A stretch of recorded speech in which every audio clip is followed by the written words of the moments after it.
The story of a traveling baker who was led to the hidden village.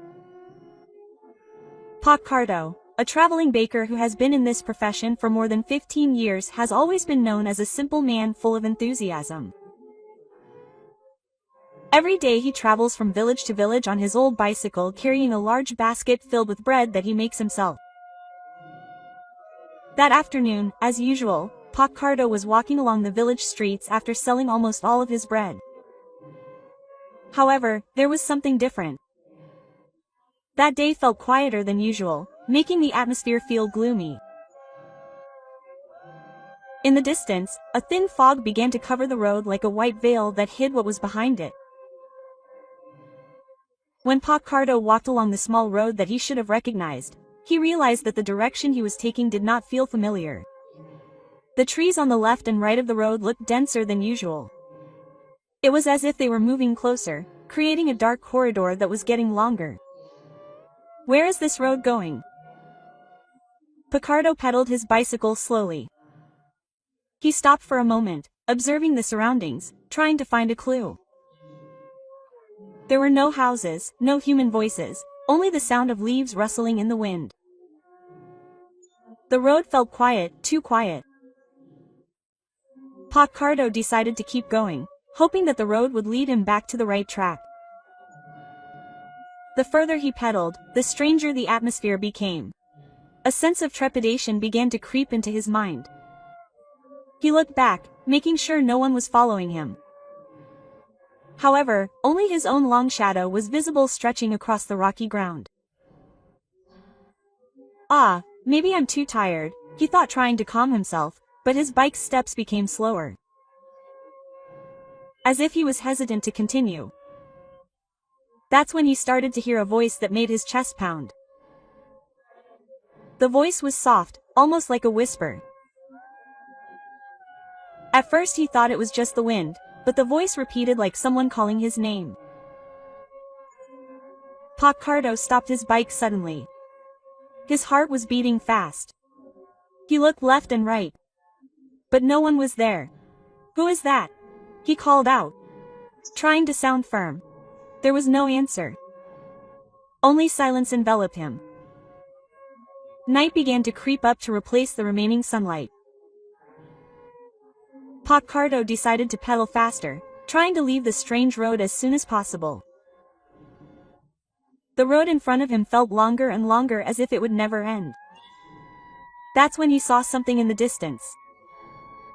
A small, dim light flickered behind the fog.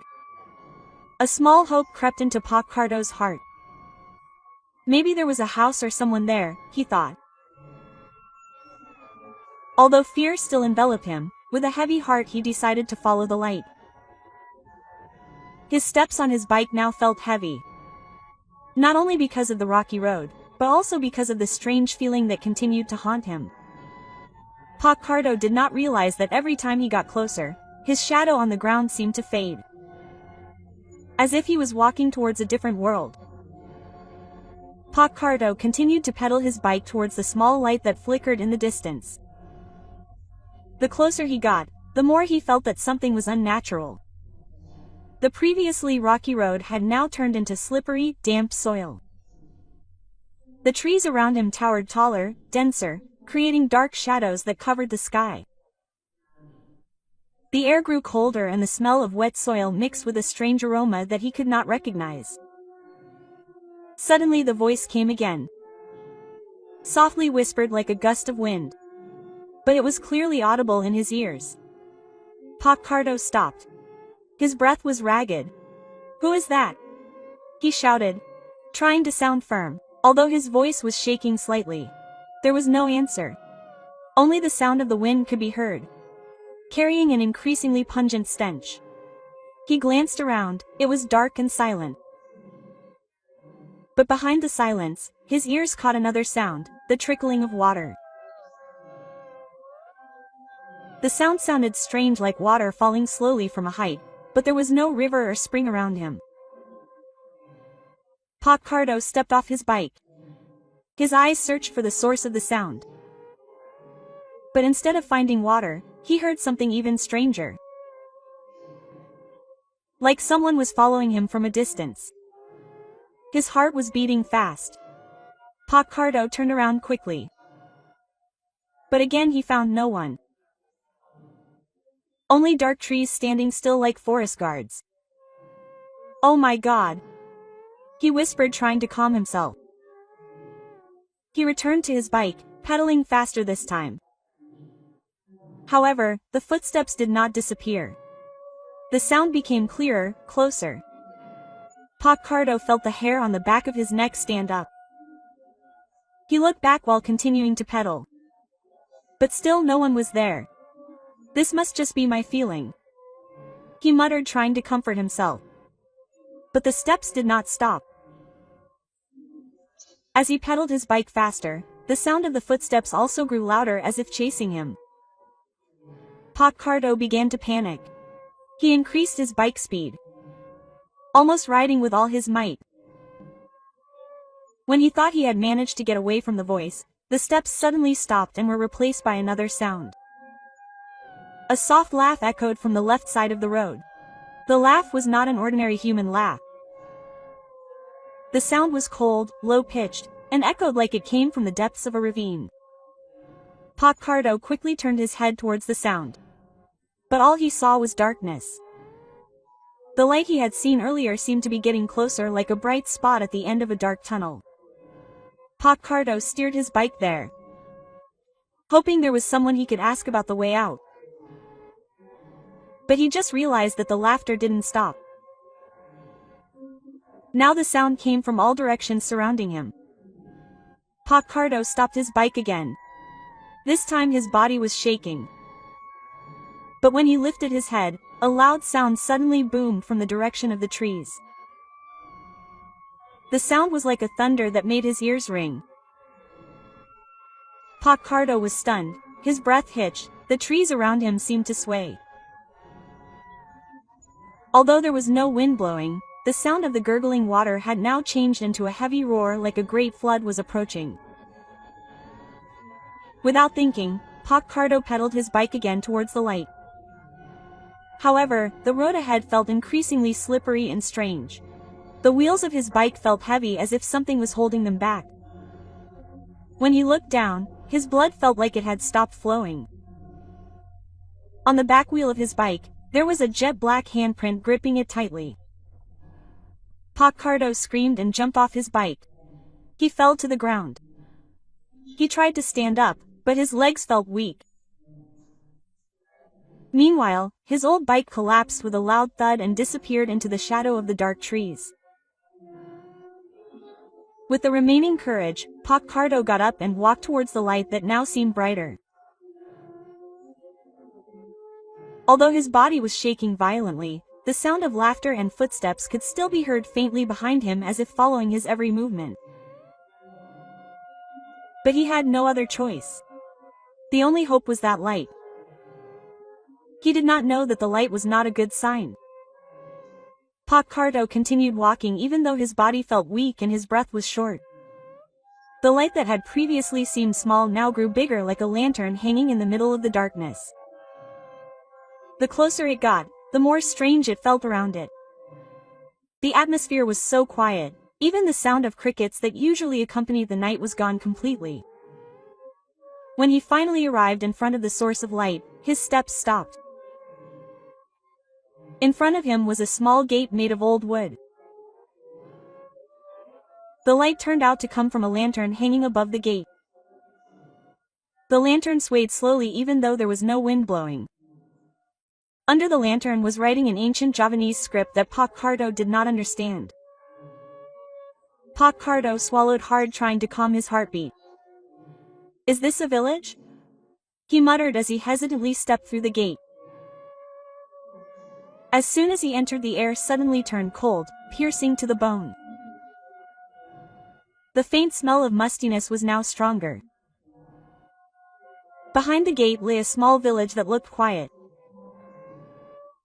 Rows of wooden houses stood in rows on the left and right of the path, filled with dry leaves. There was no sound, no signs of life. But strangely, each house had a small lantern in front of the door. Brightly lit, giving a false impression of light. Pacardo walked slowly, looking around anxiously. "Excuse me, is there someone?" he shouted. His voice echoed in the air, but there was no answer. The village felt empty. However, Pacardo could feel invisible eyes watching him from every corner. As he was about to turn away from one of the houses, an old man appeared.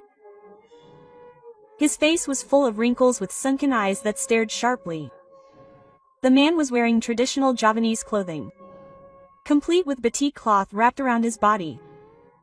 He stood in front of the door smiling slightly, but his smile did not provide relief, but instead made the atmosphere even more tense.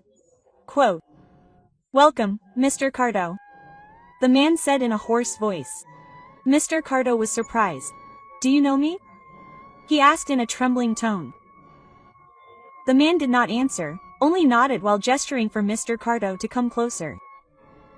Hesitantly, Mr. Cardo stepped towards the man.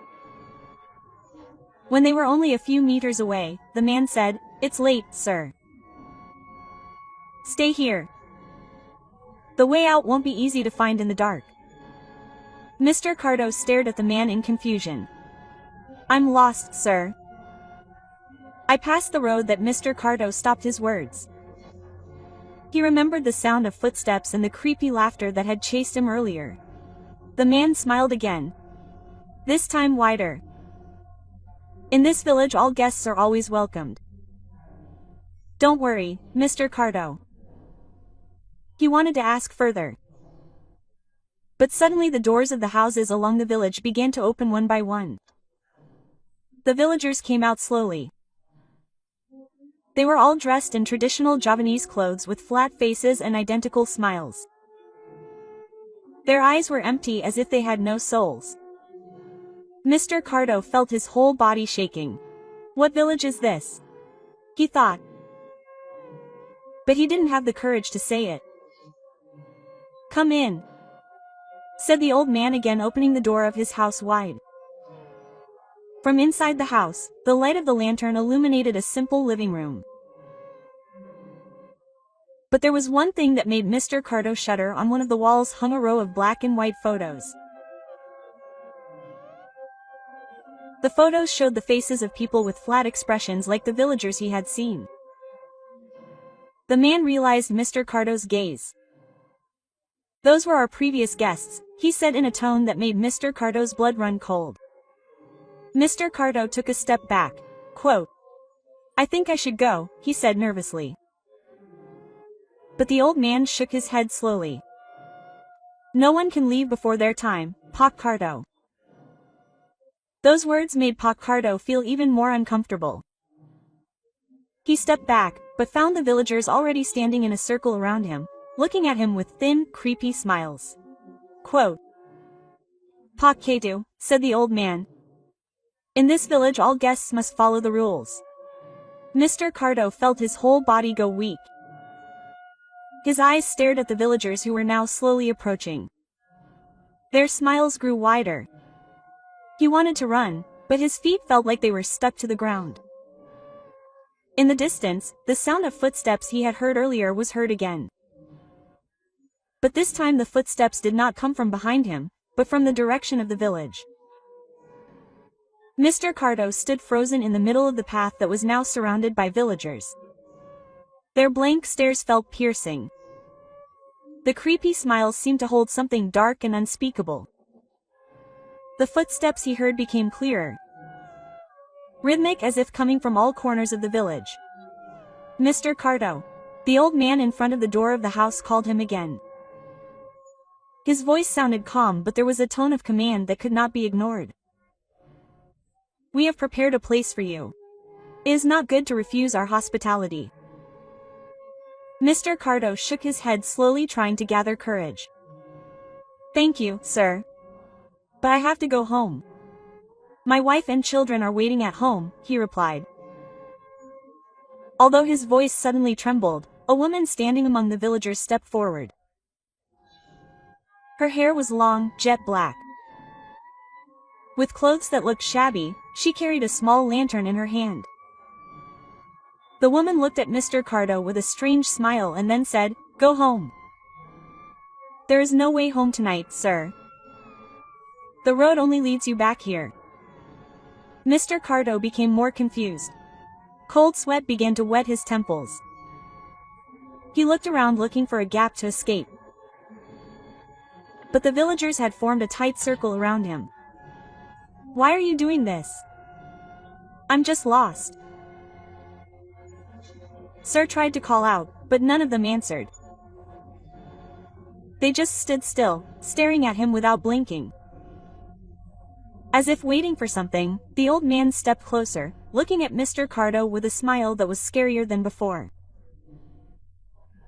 "Mr. Cardo, everyone who comes here is a guest and our guests always get a special place." Mr. Cardo stepped back slowly, but his feet stumbled on a tree root that protruded from the path. He fell down looking at the villagers who began to approach him with simultaneous steps like puppets moved by invisible strings. Hearing Mr. Cardo's exclamation, his voice broke the silence of the night. "I don't want to bother you guys, I just want to go home." The woman carrying the lantern smiled wider. "There are no other houses. Sir, you are already here. This is your home now." Hearing that, Mr. Cardo tried to get up, but his knees felt weak. He closed his eyes for a moment, took a deep breath, then shouted, "I don't want to stay here." The shout suddenly changed the atmosphere. The lanterns hanging in front of the houses went out one by one, leaving a thick darkness. But strangely, the villagers were still clearly visible even without light. Their faces were white as if glowing from within with empty jet black eyes. Cardo clutched the bread in his cart, as if it could protect him from this invisible threat. Suddenly the sound of footsteps stopped. A tense silence took over. The old man approached. His face was only an inch from Cardo. Quote, "You have been chosen, Cardo," he whispered softly. His voice was like a cold wind piercing the ears, and the choice could not be undone. Cardo felt his body tremble violently. He tried to close his eyes, hoping that all this was just a bad dream. But when he opened them again, the villagers were standing closer in a tight circle around him. The old man raised his hand, signaling to the villagers. Instantly they began to chant something. His voice was low like a murmur, but it gradually turned into a terrifying chorus that echoed throughout the village. Cardo wanted to cover his ears, but the sound was too strong. Suddenly he felt a pull on his back. When he turned his head, he saw something that almost made him faint. A large black shadow appeared among the trees with glowing red eyes. The creature stepped out slowly, carrying an aura of darkness that suffocated the chest. The villagers bowed in unison. As if welcoming his arrival, Cardo felt his courage slowly disappear. Now he knew that he was not only trapped in this village, but also in the presence of something far more evil than he had ever imagined. Cardo looked at the large creature with his body shaking violently. The black shadow with glowing red eyes seemed to be walking slowly. But every step he took made the ground shaking. Meanwhile, the villagers continued to bow in worship with increasingly terrifying mysterious murmurs. Who had led the ritual stepped closer to Cardo. "Come on, Cardo. Before it's too late," he said in a tone that sounded like a threat. Killian, besides obeying, stood on trembling legs. His eyes still occasionally glanced at the large creature that had now stopped in the middle of the village. The old man gestured to a pale-faced young woman who immediately approached with a lantern. "Follow her," the old man ordered. The young woman walked without speaking, while Cardo reluctantly followed her. They walked along the path that led to an old house at the end of the village. The house looked very large with rotten wood and windows that looked like empty eyes peering out. The lantern in his hand was barely able to dispel the thick darkness around them. When they reached the door, the woman stopped and looked at Pacardo. "Come in," he said coldly. Then without waiting for an answer, he turned and left Pac alone in front of the house. Pacardo swallowed. His heart screamed to run, but his legs didn't move. He knew that returning to the crowd of villagers was not a better choice. With a heavy heart, he pushed the wooden door which creaked for a long time, making a sound that echoed inside the house. Inside, the atmosphere was much scarier. The high ceiling of the house was covered in spider webs and there was only an oil lamp in the middle of the room that gave off a dim light. What caught Pacardo's attention the most were the walls of the house. The entire wall was covered with old photos. The black and white photos, most of which were faded, showed faces that all looked blank. Pacardo moved closer to see more clearly. His heart almost stopped when he realized that some of the faces in the photos were the villagers who had greeted him earlier. "What is this?" he muttered, slowly backing away. As he was about to leave the house, he saw the door on the left side of the room slightly open. There was a rustling sound from inside like something moving. Curiosity and fear mixed together made him stop. He tried to fight his urge to peek. But the voice grew louder as if calling him. With hesitant steps, Pacardo approached the door. He pushed it gently and behind the door he found a smaller room. The room was dark, except for the light of candles lined up on the floor forming a perfect circle. In the middle of the circle was a small wooden table with offerings on it. Strangely, the offerings were breads that were very similar to those sold by Pacardo. "This is impossible," he whispered, his eyes widening. However, before he could process what was happening, a deep voice was heard from behind him. "Welcome to the place that has been waiting for you for a long time, Pacardo." Pacardo turned around quickly. There stood the old man who had led the ritual in the middle of the village. But his face was different now. His skin looked like a mask, stiff and pale. With empty eyes, but staring sharply. Pacardo stepped back, almost falling into the circle of candles. "What do you want from me?" he shouted. His voice was full of fear. The old man did not answer. He just smiled widely, an inhuman smile, and raised his hand. Suddenly the doors of the house closed loudly, accompanied by the sound of laughter that echoed in the whole room. A cold feeling gripped Mr. Cardo. The candlelight began to dim and dark shadows began to creep out of the walls surrounding him. "I just want to go home," he shouted. But his voice seemed to be drowned in the darkness. Instantly the shadow jumped at him, ensnaring his body. Mr. Cardo felt his body weaken as if being sucked by the darkness. In the last seconds before everything went dark, he heard the old man say, "No one goes home from here, Mr. Cardo.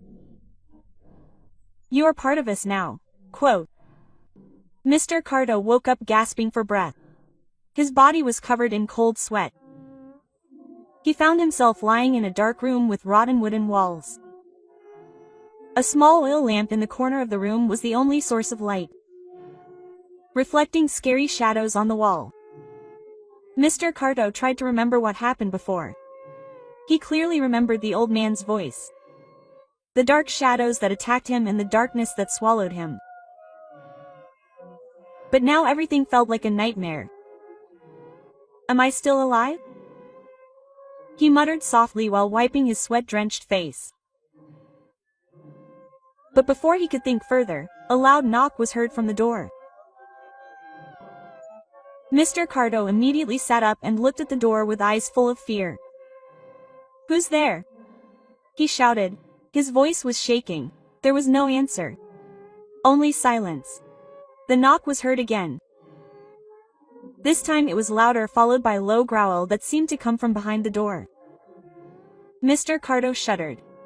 He knew something unnatural was happening. With hesitant steps, he approached the door. His hands trembled as he held the handle. When the door opened, he found nothing, only a dark hallway. Quiet. But before he could step out, a cold wind crept in, carrying a low, terrifying whisper. "Don't run, Mr. Cardo. We're here for you." The whisper was heard from all directions. Filling the small room, Mr. Cardo stepped back. His heart was beating fast. He ran back to the corner of the room. His body was shaking violently. However, the calm did not last long. The room began to change. The rotten wooden walls seemed to move as if alive. A black shadow with glowing red eyes appeared from the corner of the room.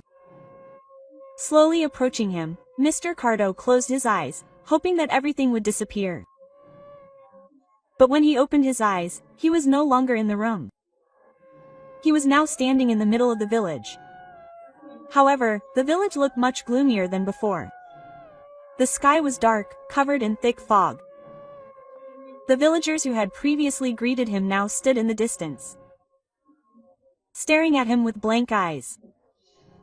Their faces were pale with smiles that looked even more terrifying. "This must be a dream," Mr. Cardo muttered, trying to convince himself. But everything felt too real. Suddenly one of the villagers, an old man wearing shabby cloth, walked towards him. "Mr. Cardo, you can't go," he said. His voice echoed strangely. Mr. Cardo took a step back. "What do you want from me?" "I didn't do anything." The old man smiled faintly and then pointed at something behind Cardo. Cardo turned his head hesitantly. There he saw himself. His body was lying on the ground. His eyes were wide open with a blank stare. Cardo was stunned. His body felt weak. "That's that, this is impossible." Suddenly all the villagers started laughing. Their laughter sounded like an echo that covered the entire village. Cardo covered his ears, running away without direction. But wherever he went, the laughter followed. Louder and more piercing. He finally tripped and fell to the ground. When he lifted his head, he saw the old man, the village leader, standing in front of him, staring at him with cold eyes. "You have entered our world, Cardo. There is no way out." Quote. Suddenly, Mr. Cardo's body was enveloped by a black shadow that emerged from the ground, dragging him into the darkness. He screamed as hard as he could, but his voice was lost in the thick darkness. At that time, Mr. Cardo woke up again. He found himself still in a dark room with a small oil lamp in the corner of the room. His body was shaking. His eyes were full of tears. "This is not real, this is not real," he whispered, hugging his knees while shivering. But deep down, he knew that this nightmare had just begun. The morning came slowly. Mr. Cardo felt like time had stopped in that strange village. The sun seemed to be just a faint orange glow behind the thick fog that covered the village. Tiredness and fear still enveloped his body. But there was something that forced Mr. Cardo to get up. The survival instinct. He carefully exited the old house. The village looked empty. There was no sound of footsteps from the residents, only the rustle of the wind carrying the scent of wet soil. But every corner of the village seemed to be looking at him, as if invisible eyes were watching him from the darkness. Mr. Cardo walked towards the center of the village. A small field with a large tree standing firmly in the middle. The tree looked different. The trunk cracked and from the cracks flowed a dark red liquid like blood. He shuddered, but his eyes were fixed on something under the tree. A pile of white cloth that resembled a shroud. Cardo approached, his hands shaking as he touched the cloth. When he opened it, he was surprised to find the remains of human bones. The bones were neatly arranged as if they were deliberately placed there. Pacardo. A woman's voice surprised him. He turned and saw a villager standing behind him. A young woman with a pale face. Her hair was long and tangled. Her eyes were empty without expression. "Why am I here? What really happened?" asked Pacardo in a voice that was almost a whisper, trying to hold back his fear. The woman smiled thinly, but the smile did not provide comfort. "This village is not an ordinary place. We are spirits who are trapped, unable to leave, and unable to rest. Everyone who comes here will become a part of us." Pacardo felt his heart stop beating. He took a few steps back. "I'm just lost. I have nothing to do with you guys." The woman shook her head slowly. "You were called here because we needed you." "No, I want to go home. You can't force me to stay here," Pacardo shouted, his voice full of despair. The woman didn't answer. She just raised her hand and pointed at the big tree.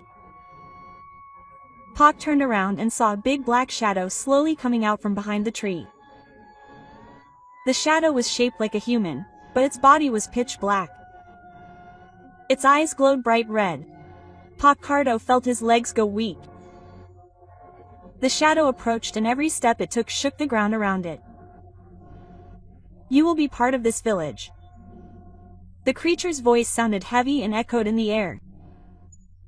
Pacardo ran as hard as he could, leaving the woman and the scary shadow behind. But wherever he ran, the village road seemed to circle around, bringing him back to the same place. The big tree in the middle of the village. "Impossible! Impossible!" Pacardo screamed and fell to the ground. He covered his face, trying to catch his breath. Suddenly an old man appeared from the darkness. The man he had met earlier in the old house. The man stared at Pacardo with a cold gaze. "Pacardo, it's time for you to know. This village is cursed because of the sins we committed many years ago. We sacrificed souls for Pesugihan, and now we are all paying the price." Pacardo shook his head. Tears streamed down his cheeks. "I don't want to. I'm not part of this. Let me go." The old man smiled thinly. A smile full of sorrow. "No one can escape this curse. Pacardo, you have been chosen." Suddenly the ground beneath Pacardo began to move. Its place was leaking thick black liquid. Pacardo tried to stand, but his legs felt heavy as if they were being held by something. From the cracks, black hands emerged, pulling his body slowly in. "Pacardo, fighting will only make everything more difficult," the old man whispered before disappearing. With the last of his strength, Mr. Cart shouted, struggling, trying to fight the force that dragged him. However, the black hands grew stronger and the darkness swallowed him back. Before everything disappeared, a voice whispered in his ear. The same woman's voice. "It's not too late. Mr. Ketu, find the secret behind the big tree. That's the only way out."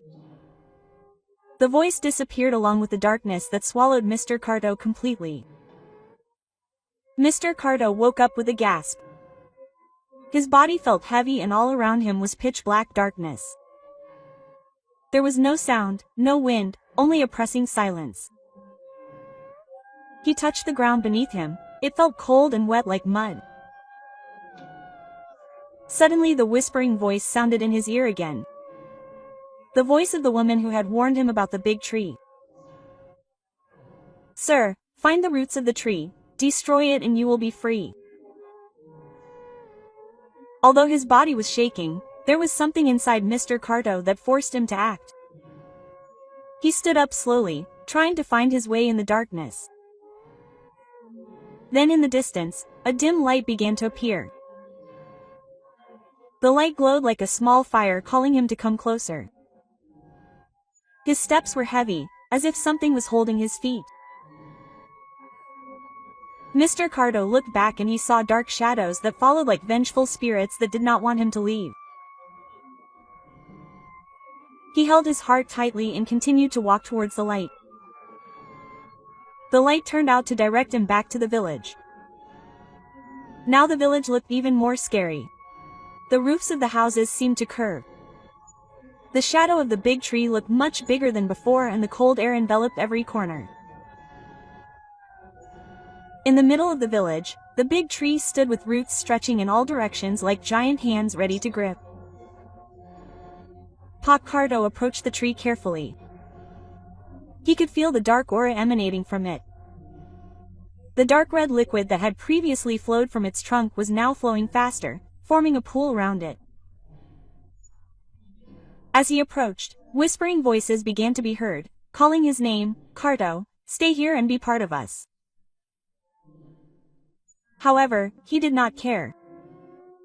He knew this was his only chance to get out of this cursed village. Cardo grabbed a wooden branch that he found near his feet, then began to hit the tree roots with all his might. "What are you doing?"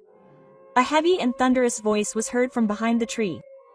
The large shadow figure that had previously chased him reappeared. This time with a much more terrifying form.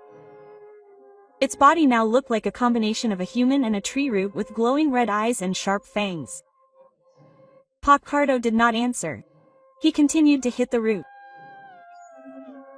Although his body was starting to feel weak, every blow he landed made the tree tremble and shrill screams rang in the air. The villagers began to appear from the darkness with blank stares and creepy smiles. They surrounded Cardo, trying to stop him. "You will never be able to leave," the creature shouted. Its root-like hands tried to grab Cardo. With the last of his strength, Cardo shouted loudly and hit the largest root with all his strength. The root broke and from the cracks, a bright, blinding light radiated, driving away the dark shadows around it. The villagers screamed, their bodies slowly fading into dust. The large creature roared, trying to attack Cardo, but his body also began to disintegrate, dragged by the light coming out of the tree. Quote, "This is not over yet, human," he shouted before disappearing. Cardo fell, his breath ragged. The village began to collapse as if enveloped by a great storm, the ground shook, trees fell, and the thick fog disappeared. He felt his body being pulled by a great force until he was finally thrown out of the village. When he opened his eyes, found himself on the edge of the highway under the flickering streetlights. His bread cart was lying nearby and night had turned to morning. The sound of vehicles was heard in the distance, bringing back the reality that he was familiar with. Cardo looked around in confusion. Was it all just a dream? But his body covered in wounds and torn clothes were witnesses that what he experienced was real. Inside his bread cart, he found a strange object, a small piece of blackened root. When he touched it, he heard a faint whisper like a voice from the magical village.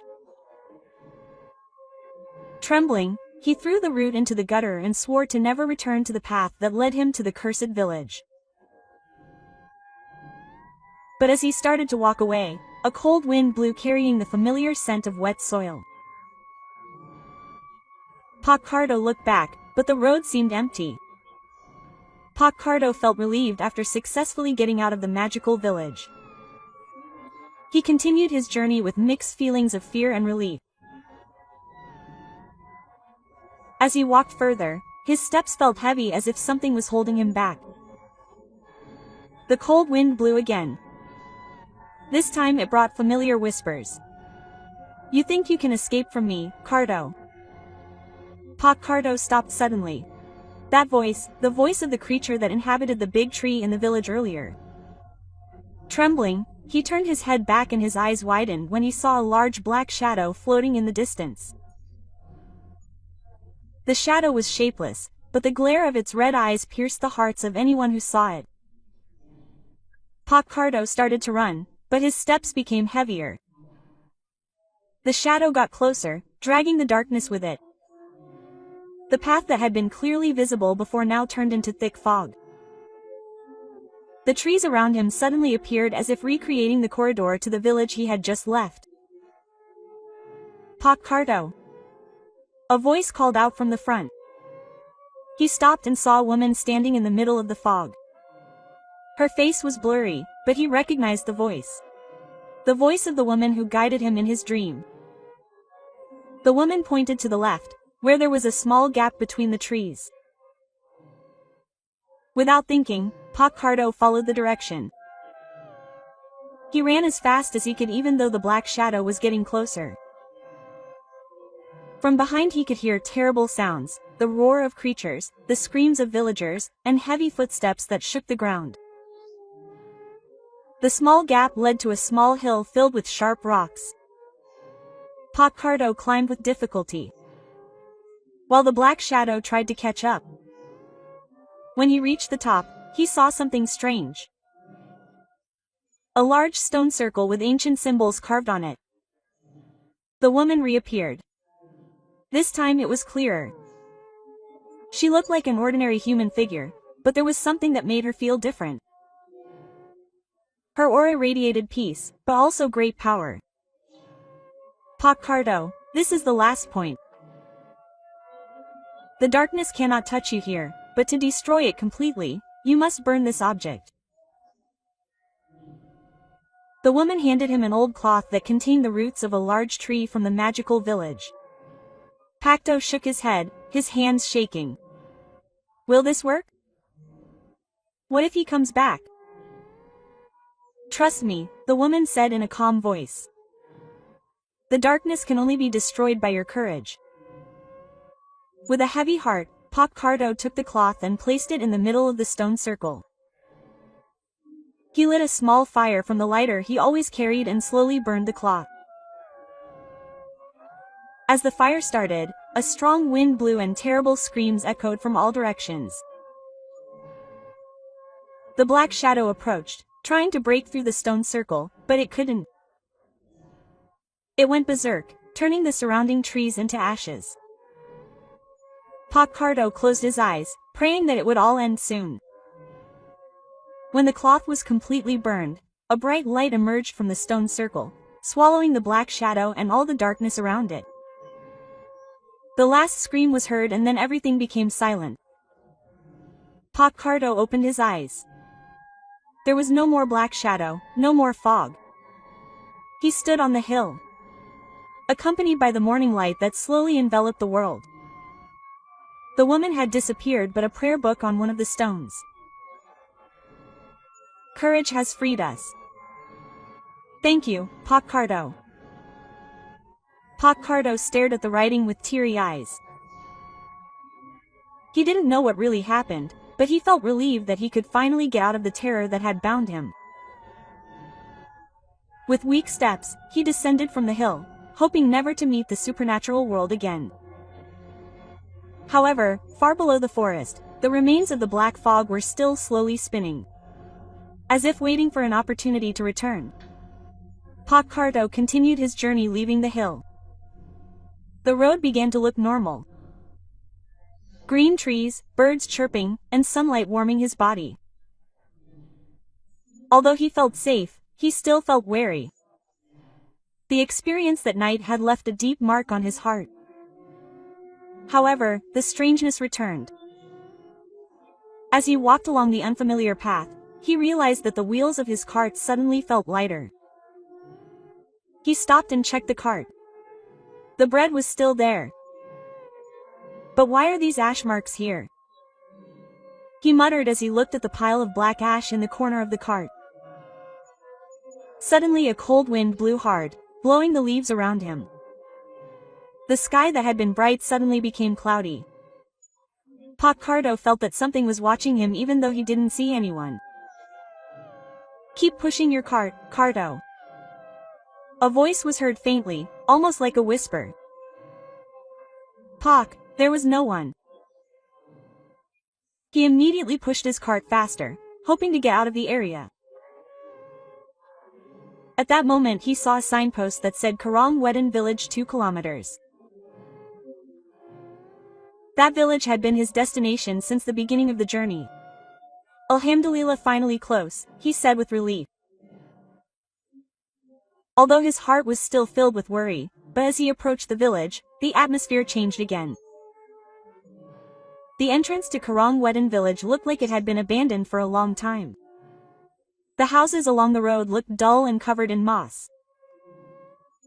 There was no sound of human activity, only silence that enveloped. Pacardo began to feel doubtful. Was he really in Karang Wetan village, or was he still trapped in the supernatural world? As he walked further, he saw an old woman standing in front of a house with a blank stare. The woman smiled faintly when she saw Pacardo. "This is really Karang Wetan village?" asked Pacardo, trying to be calm. The woman nodded slowly, but did not answer. She only pointed towards a large building in the middle of the village, like a village hall or meeting place. Hesitantly, Pacardo followed the direction indicated. The building looked like it had just been renovated, different from the other houses that were without wear and tear. When entering the yard of the building, Pacardo was surprised by an unusual sight. In front of the building there was a long table with various foods served on it like a party. But there was not a single person there. The air around him felt colder. "Welcome, Cardo." A deep voice echoed from inside the building. Mr. Cardo fell silent. His body was shaking. From the main door, an elderly man came out. His face was familiar. He was the village chief of the magical village he had previously left. "Do you really think you can escape from us?"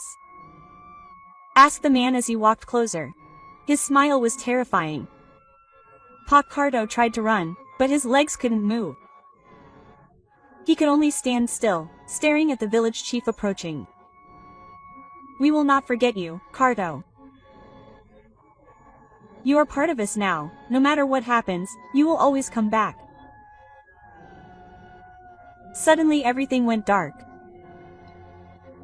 When Pacardo opened his eyes, he was in his own house. He woke up with cold sweat drenching his body. The sound of a rooster crowing and the rising sun signaled that morning had arrived. He saw his cart in the corner of the room. With his bread still intact, Pacardo breathed a sigh of relief. When he looked closer at his cart, his eyes caught something that made him stunned.